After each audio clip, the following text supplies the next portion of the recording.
yang diajarkan. Padahal itu sudah menyakiti hati umat Islam. Nah, cuman umat Islam selama ini diam. Tetapi karena kristenisasi terjadi di mana-mana, penistaan terhadap Islam terjadi di mana-mana, maka kami hadir kemudian untuk angkat suara. Kalian yang memulai. Umat Islam selama ini diam. Ya, silakan. Sebenarnya begini, kalau RK itu dari tadi kita mau mancing dia ngasih nomor HP. Kalau dapat nomor HP-nya, belum. Kalau lah dapat nomor HP dia gampang, kepolisian gampang. Udah gampang kepolisian. Karena kami udah punya bukti yang kuat melaporkan dia. Tinggal nyari dianya ini. Iya. Di tim kami juga itu banyak bukti-bukti penistaan beliau itu. Dia itu kepada Islam Nabi Muhammad, kemudian kepada Allah dan umat Islam dan Al-Quran. Boleh Bang Zuma kirim sama saya yang laporin nanti Bang di Polda Sumut atau di Mabes Tim Polri, kita Bang. juga ada di Sumut Bang. Tim kita ada di Sumut. Mereka Boleh sudah mengantongi semua bukti-bukti. Kami tim Hotman Paris dan Medan siap berkolaborasi Bang. Boleh di kontak kami Bang ya. Siap. Nanti koordinasi dengan adik saya Dinda Nora. Beliau juga ada di Sumut. Kak Nora silakan Kak. Silakan mau ngomong Kak, silakan Kak. Iya, sebenarnya kan yang mereka, saya sudah baca, saya dengarkan VT dari Pak pengacara Bang Dosma ya, Dosma si jabat ya. Beliau melaporkan saya atas dugaan penistaan karena waktu itu sebentar, saya. Kakak udah dilaporkan. Ya udah, sudah. Kakak udah dilaporkan. Ada foto laporan polisinya enggak? Ah, itu yang saya nggak tahu. Itu saya nggak tahu. Nggak apa-apa Kak. Dan Ya. Saya bersumpah, saya berani menjamin saya gini, kalau memang nggak bersalah, saya pasti tidak mungkin menekannya. Saya nggak mau orang yang bersalah, yang tidak bersalah itu dikatakan bersalah. Saya siap membantu. Bahkan begini, bisa saja saya yang menjadi pengacara Bang Zuma dan Bang Eka Nora nanti. Ketika memang saya rasa, saya nilai, saya analisa memang tidak merupakan penistaan agama. Saya siap. Saya tim Hotman Paris Kota Medan siap.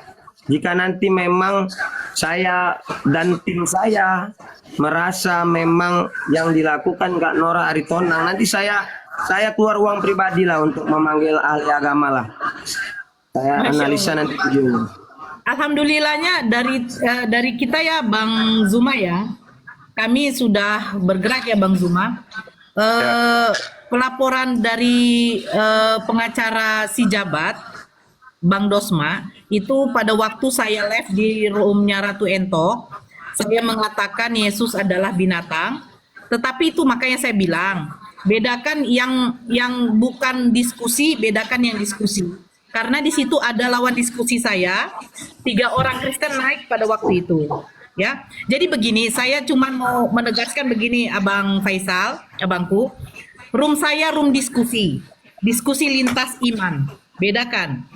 Kalau kasus Entok saya tidak mau ambil bicara di sini.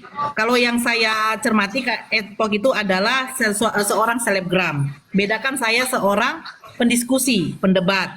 Nah, ketika saya berdebat, otomatis di situ lawan diskusi saya. Nah, apakah kalau menurut hukum, apakah ketika kita berdiskusi, berdebat di situ, itu sudah melanggar hukum? Ketika kita membaca kitab suci mereka sendiri, terus mereka mengatakan saya menista, apakah itu adalah melanggar hukum? Karena yang saya bacakan menurut Bible mereka ada ayat-ayat mereka di situ. Nah, ini yang dilaporkan oleh Bang Dosma bahwa saya mengatakan Yesus binatang. Tapi nggak apa-apa, saya akan mempertanggungjawabkan apa yang saya ucapkan, apa yang saya lakukan. Tetapi saya cuma minta sedikit penjelasan, apakah yang namanya ketika kita dialog di situ diskusi itu udah melanggar hukum? Silakan Bang Faisal.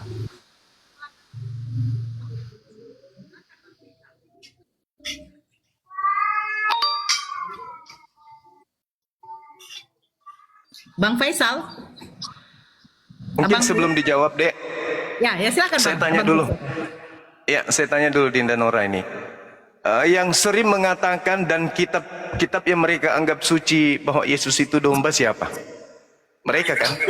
Mereka sendiri. Nah, Saya ada terus rekamannya, Bang. terus kita yang sering meluruskan itu kan, sampai kita bertanya, benarkah Yesus itu domba? Apa jawaban mereka? Ya itu kan hanya perumpamaan, hiasan. Kiasan. Ya kan? Nah, sekarang kalau Dinda Nora mengatakan Yesus itu anak domba, apakah itu beneran anak domba atau itu hiasan? Kenapa giliran mereka yang berbicara hiasan? Kenapa kalau Dinda Nora yang berbicara seakan-akan benar-benar Yesus itu anak domba? Ini maksudnya apa? Mereka yang bikin perangkap, mereka juga yang kemudian masuk ke dalam perangkap sendiri. Kan gitu.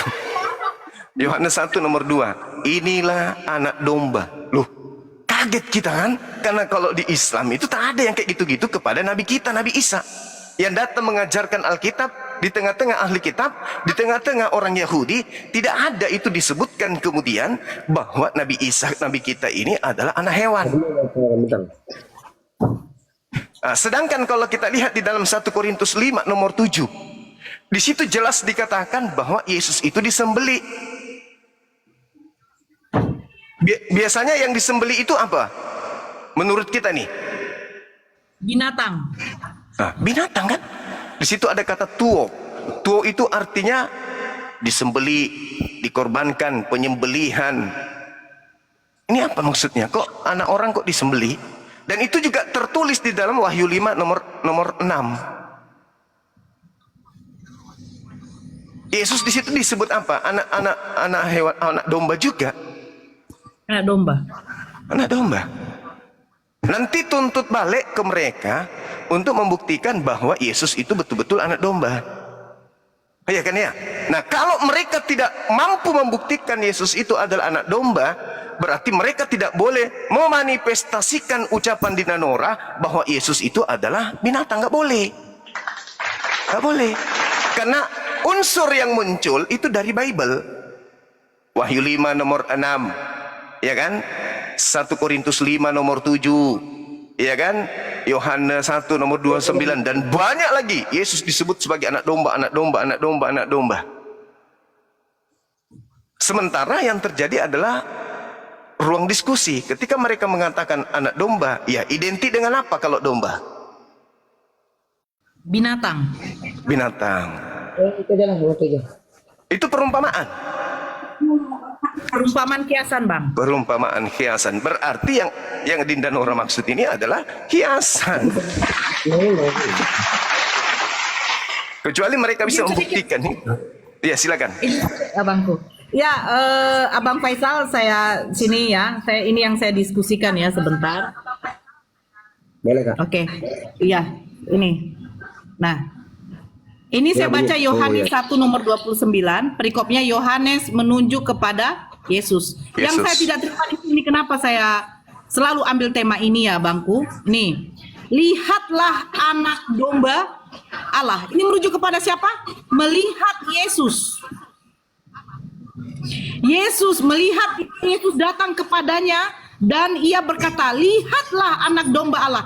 Ini yang saya nggak terima. Kenapa saya nggak terima, Bang? Allah Ada di kata sini Allah. mempunyai anak binatang. Nah, itu dia tuh. Harusnya apa dewa di Allah di situ? Theos kan? Theos, harusnya lihat anak domba Theos. Udah nggak masalah sama saya, Bang. Masih mau aku Jadi datang saya tanya besok. dulu sama Abang. Seandainya ini kiasan atau perumpamaan, pantas nggak seandainya ini ya, Yesus yang mereka jadikan Tuhan dikatakan binatang domba, Bang. Saya pengen tahu, saya kalau tanya anak saya yang umur 5 tahun, domba itu binatang apa manusia, nak? Pasti dia jawab binatang, Bang. Di mana?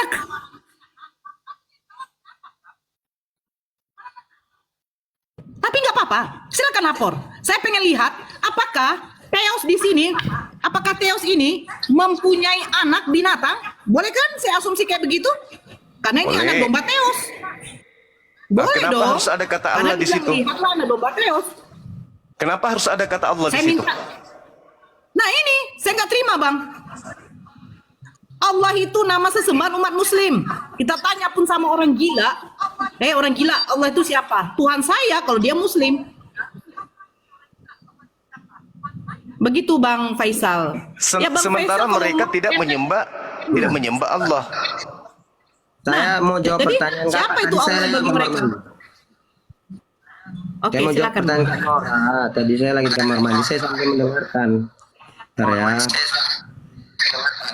Ya, silakan. Kalau saya ditanya tadi sama Kak Nora bahwasannya apakah yang Kak Nora lakukan di media sosial yang dilaporkan oleh siapa tadi yang laporkan? Pengacara yang laporkan. Bapak pengacara Dosma Sijabat. Ya, saya menganalisa menurut pendapat saya ya. Coba begini dia, karena nanti kan yang menentukan itu kan saksi ahli agama. Saya minta nanti Kementerian Agama. Saksi bahasa, saya minta nanti memang yang benar-benar saksi ahli bahasa yang punya integritas, yang tidak memihak. Saksi agama juga yang tidak memihak. Saksi undang-undang ITE juga saya minta yang tidak memihak. Saksi ahli hukum pidana juga saya minta yang netral.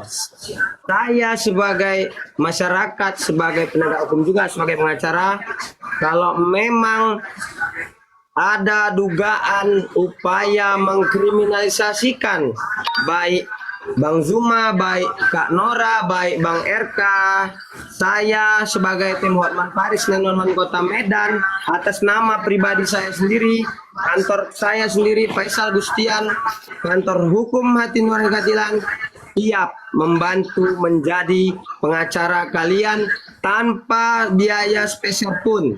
Karena lebih penting lagi keadilan kebenaran daripada uang itu. Saya siap bantu, saya orangnya netral, yang memang salah katakan salah, yang memang benar katakan benar. Merujuk juga, jangan nanti ada yang ini untuk nanti calon-calon penyidik, calon-calon jaksa penuntut umum, calon-calon hakim yang akan melakukan penegakan hukum terhadap Ratu Ento, terhadap Kak Nora Aritonang, terhadap Bang Zuma, terhadap saya, terhadap RK.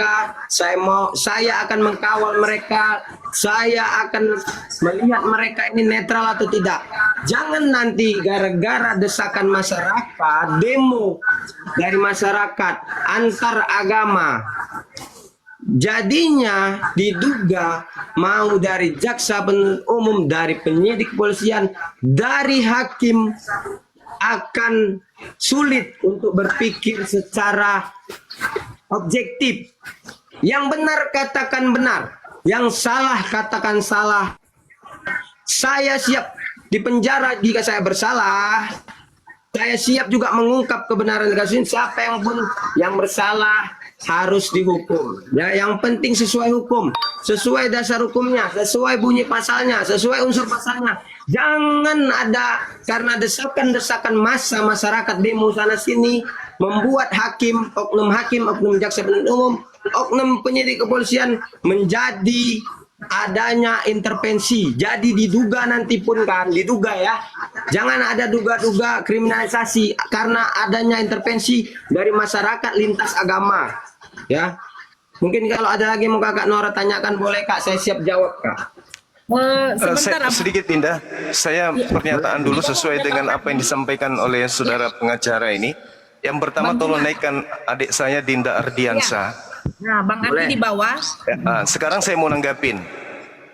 Kalau umat Islam di Indonesia ini, kita tanya satu-satu Bang. Umat Islam nih ya, mau tidak mereka umat Islam di Indonesia Tuhannya disebut bodoh? Itu dulu. Tidak. Kalau umat Islam tumpah ruah memprotes ini gimana? Saya bukan mau mengajak mereka, enggak. Tapi kalian meminta, kalian yang memancing, kalian yang memperkeruh suasana. Kami sudah diam. Kami biarkan Bible kalian menghujat Tuhan kami diam. Tapi ini yang terjadi sekarang, seakan-akan kalian tidak bersalah. Seakan-akan kami ini yang bersalah.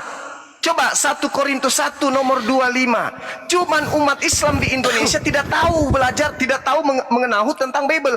Karena umat Islam itu tidak pernah usil dengan agama mereka. Nah sekarang kalau umat Islam tahu, ternyata di dalam Bible Tuhannya yang adalah Allah disebut bodoh, kira-kira umat Islam marah nggak?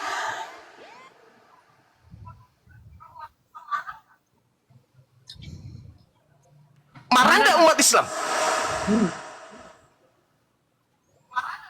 Bang Arya